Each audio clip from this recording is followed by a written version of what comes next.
What is up, you guys? Welcome back to the channel. I'm coming at you again with another upload that is a perfume experience. Yes, I've been cracking at these back to back.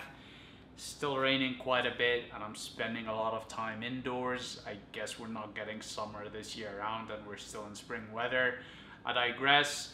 So I will be talking to you today again about a fragrance that I find, for me personally, is a bit polarizing. And when I use the word polarizing here, I mean depending on my moods, not necessarily polarizing between people. It's one of those fragrances that I have a love or hate relationship with. I can't quite make up my mind on whether I like it or not, just because I find that it has this shifting nature in the way it smells. It's just does not have this consistent aromatics to it. It just changes on you every time you wear it. Perhaps it's because it's very complex, or it's just the way it is.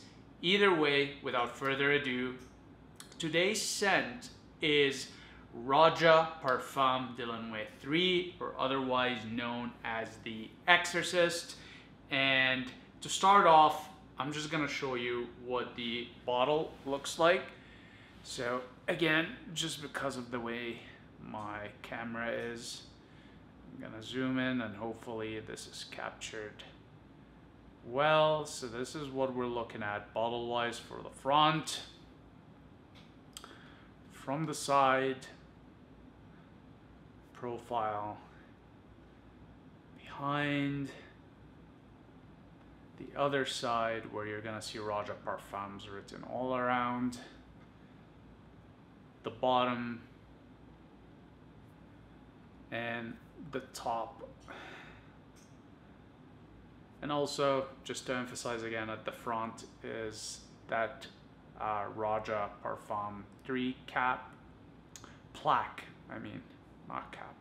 Okay, so what I'm gonna do is I will read for you the notes off of Roja's website, just because there's so much that's going on here. And then in my own fashion, I will walk you through my experience with this scent, how I interpret it, and why I say for me it's polarizing depending on my mood. Okay, so starting off, for the notes, we have in the top notes bergamot and artemisia. Okay, I do not smell bergamot here. All right, I just can't pick on that citrus note. Artemisia, no idea what that smells like on its own. Heart notes, there's rose de mai and cistus. So I've smelled a rose de mai. You can pick on it slightly here. It's not that potent, but it is there. Cistus, no idea what that is. Base notes, cardamom, I can see that. I can pick on that in there. Cumin, yes, you can pick on cumin there. Although it's not the sort of bad cumin scent. It's actually really nice. Saffron, I can pick on that. Gorgium, no idea what that is. And by the way, I'm covering the base notes now. Cyparol, not sure what that is. Patchouli, yeah, I can see that. Cedarwood, definitely pick on that there.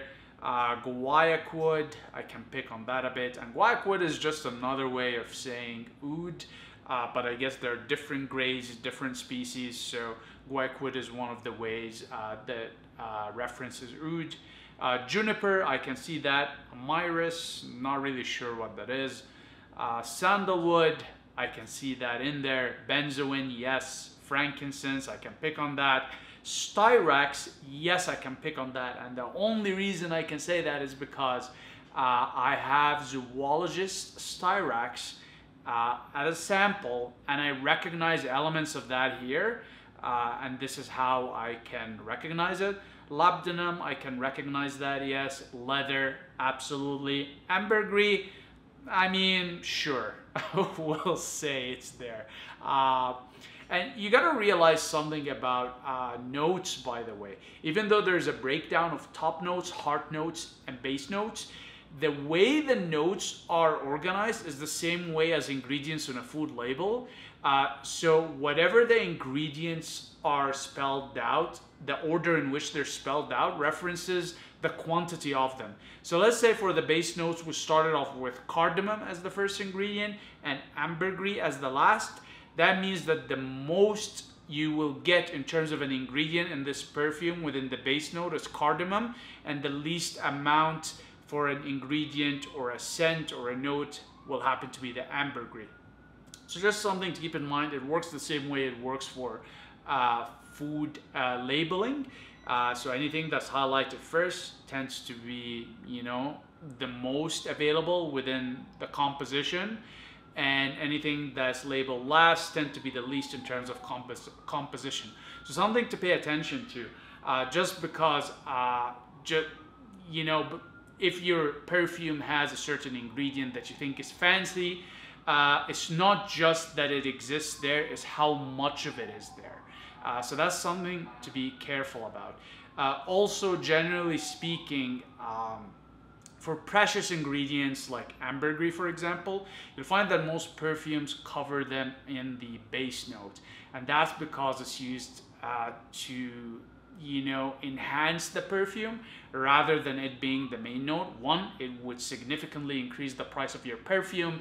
But two, it's just not feasible from a production point of view and perspective to make an overly centered ambergris perfume. It's just be too expensive, it's a rare ingredient, and again, just too much of a good thing might not necessarily be a good thing. Think of eating a lot of sugar. Initially it's nice, after that you get sick of it. So everything in moderation, I guess. But just, you know, something to be cognizant of is that the order of the notes and the ingredients basically refers to how much of it is within composition. Anyways, I digress. So that's in terms of top notes, heart notes, and base notes, and I will link below to Roja's website if you want to delve more into it. So this is marketed on the website as one of 3 perfumes or iterations of the same perfume, more or less. There's the Roja Parfum de Nuit 1 iteration, 2nd iteration, this is the 3rd, which is labeled as the Exorcist. And they all play on this, you know, sort of sensuality, seductiveness, you know, mysteriousness, bad boy kind of perfume characteristic. And you know what? Sure, more or less, let's say that's the theme they're going for. In terms of how I experience this, what does it smell like to me? So let's go ahead and get started with this. So first of all, I will emphasize something. This is marketed, even though it's not clearly written, it's insinuated in the marketing that it is an evening perfume. And I agree with that. This definitely comes to life more in the evening than in the morning. I'm not really sure why that is the case, but I'll give you an example. The ambergris in here, that fizzy, almost sea salt, sea atmosphere, sort of coastal line smell, comes to life at night, and at the morning, not as much. And this is an ambergris based quality. And if you really want to get the most out of this perfume, especially the ambergris in it, wearing it at night is better than the morning. So with respect to whether this is a morning or an evening perfume, you can wear it either way. I just find it works best and you get the most out of it at night. Now, what does it smell like to me?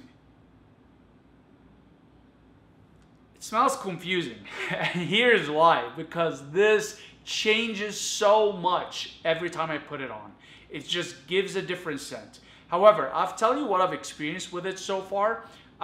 This is definitely a leathery, smoky, incensey, resinous scent.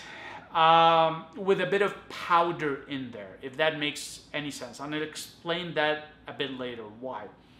This is more of a gentlemanly scent. If you are a mature, sophisticated gentleman, a bit older in years, I will have to say, this is the scent for you.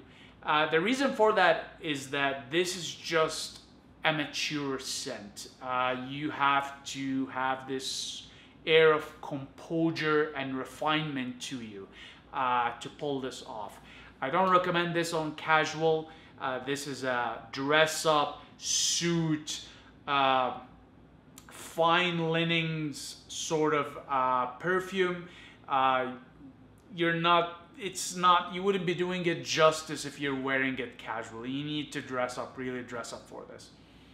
Now, the reason I say this is more of an older gentleman sort of refined perfume is because it has this powdery quality to it. Now, Roja Parfum is a British perfumer. I have quite a few British perfumes, and there's something I notice about British perfumers. They tend to lean more towards a powdery elements to their scents. There's always this sort of powdery touch, and I'm not talking about baby powder or a grandma scent. I'm talking more about, think Imperial Britain, old days, old stock, old money, sort of refined royalty, and sirs and dams, and like really old school imperialist United Kingdom sort of vibe to it. If that makes any sense. I know it probably doesn't, but that's kind of what comes to mind. This is the powdery sort of vibe you get here. It's think, you know, Churchill sort of vibe when it comes to the powder, if that makes any sense. It's old, it's refined, it's elegant, it's imposing, it's articulate, yet powdery.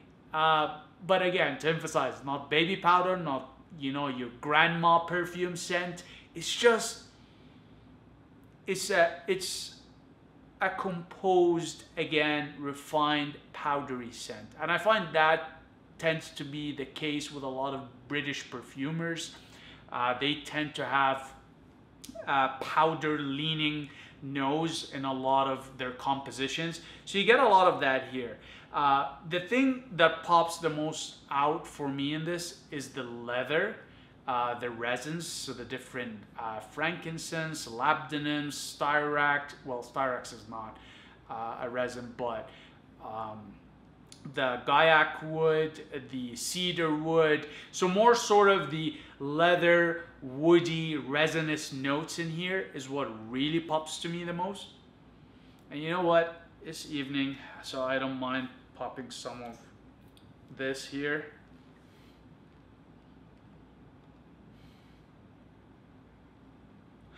Wow, okay. Like I said, sometimes I hate this, sometimes I love it. Right now is one of those moments where I'm loving it.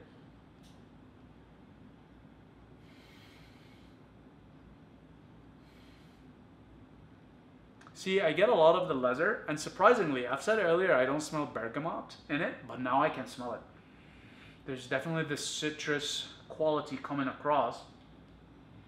You do get a bit of that rose touch in there. And as soon as I sprayed it, I got this fizzy sort of coastal quality, which is the ambergris. And like I said, it tends to shine more in the evening. And I'm just gonna spray more just because right now this is smelling really good. So just smelling it all over myself. And yeah, so wow. I'm getting quite a bit of that bergamot right now. You get the cumin definitely in there, so you get this sort of powdery cumin, but not like old sort of sitting on the shelf for years and ages powdered cumin, but more like freshly ground cumin seeds, you know, like they're just so refreshing to smell. So good. Wow. There's so much going on in here, and this is why I say this perfume for me is polarizing, and it depends on my mood. Sometimes I'll spray it and I really don't like it, and sometimes I spray it and I absolutely love it, just like right now. It's just one of those perfumes that is not consistent. And because it's not consistent, it can be irritating sometimes to put on, because I want a consistent experience with my perfume. I want it to smell the same every time I put it on. However, with that said, it's not necessarily a bad thing. Let me tell you why.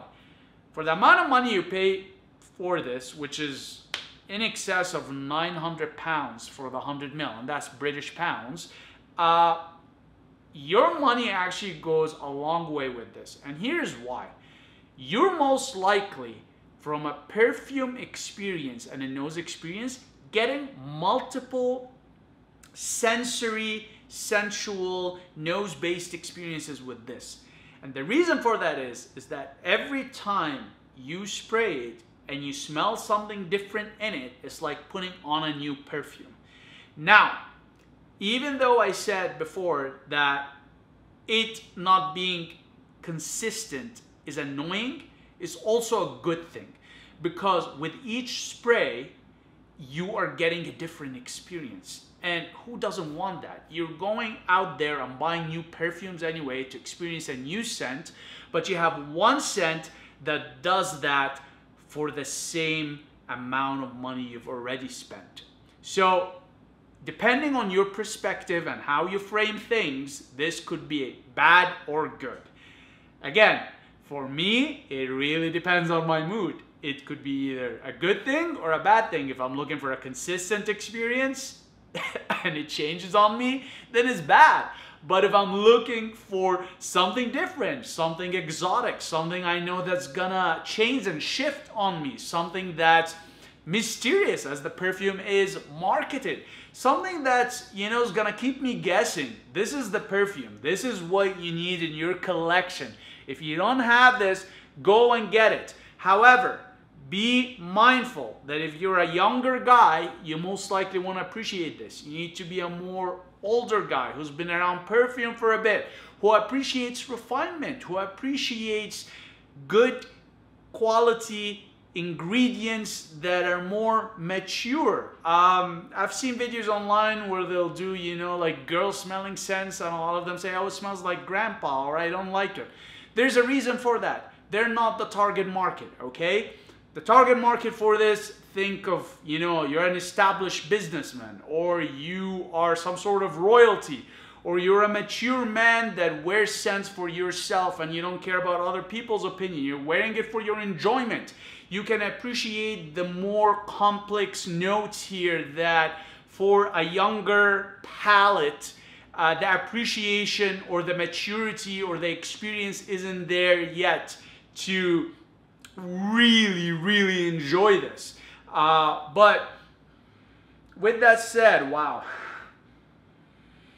right now I'm in love with this. That's not always the case, to be very transparent, but yeah, I'm feeling myself right now with this. What else should I tell you about it?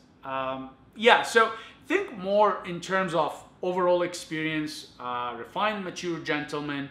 It's more of a leathery, smoky, resinous, woody perfume, lesser on the woody side.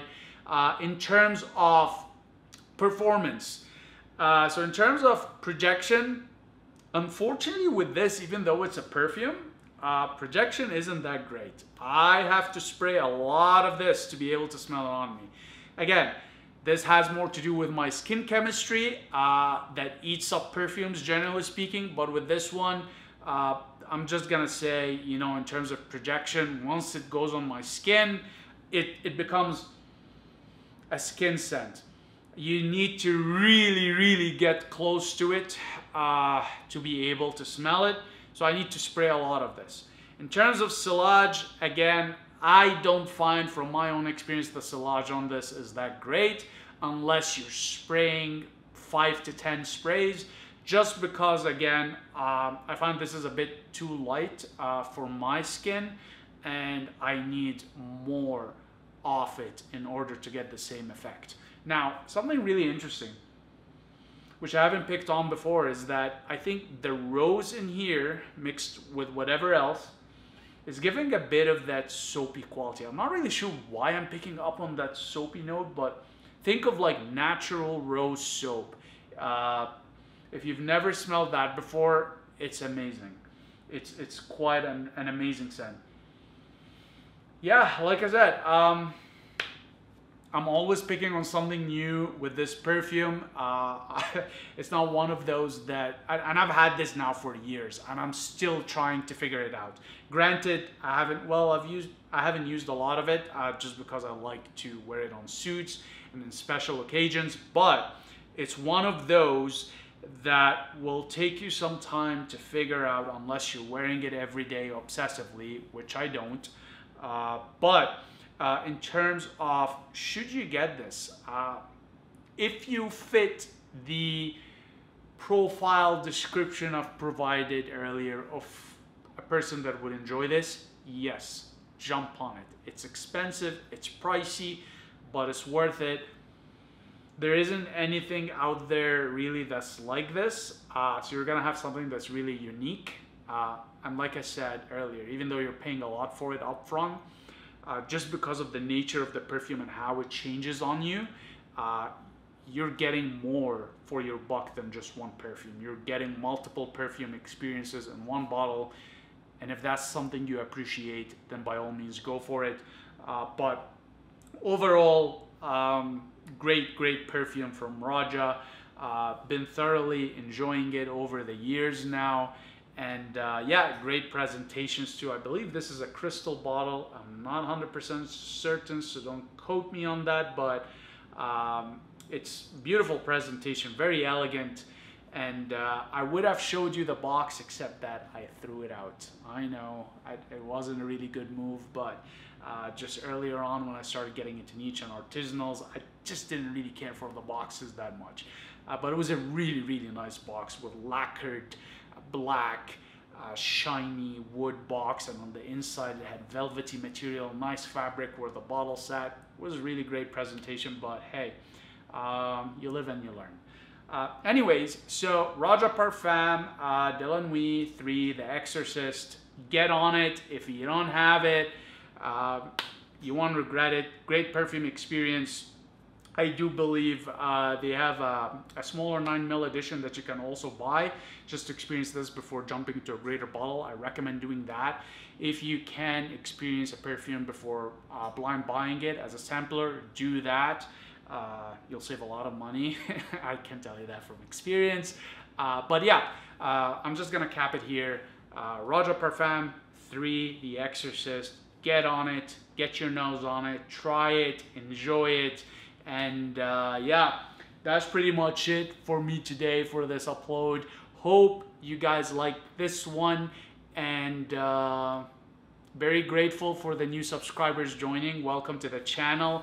I hope you have liked the content so far, and I'll be uploading more. I'm still working on consistency just because subject matter is one of the things I'm trying to still figure out. For the time being though, I will be covering fragrance content as you've seen so far.